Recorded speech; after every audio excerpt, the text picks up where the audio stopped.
I'm Brandon Hall, a real estate CPA and CEO of Hall CPA, and in this video, we're going to talk about cost segregation studies. A cost segregation study is the practice of breaking up a purchase price into smaller components. The theory behind cost segregation studies goes like this. When you go and purchase a rental property, you're going to break out the purchase price between improvements, the building, and land. And then you're going to depreciate that building value over 27 and a half years for residential property and 39 years for non-residential property. But the reality is that you have many components inside of this building that are not going to last 27 and a half years. A cost segregation study identifies those components and assigns a value to them, and it allows you to depreciate value over a faster time horizon than 27 and a half years.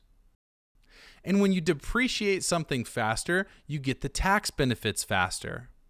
Imagine being able to depreciate a $20,000 component over 5 years, yielding a $4,000 annual depreciation deduction versus having to depreciate that same component over 27 and a half years, which would only yield a $720 annual tax deduction. A bigger deduction means reporting less taxable income to the IRS, and that gives you a tax benefit faster.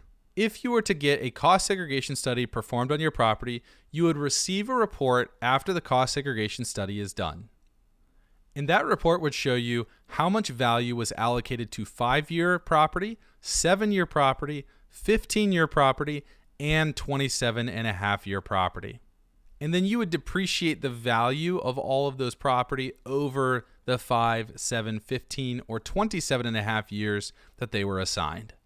And remember, you can also claim bonus depreciation for any component with a useful life of less than 20 years. And that ultimately makes cost segregation studies even more valuable for landlords.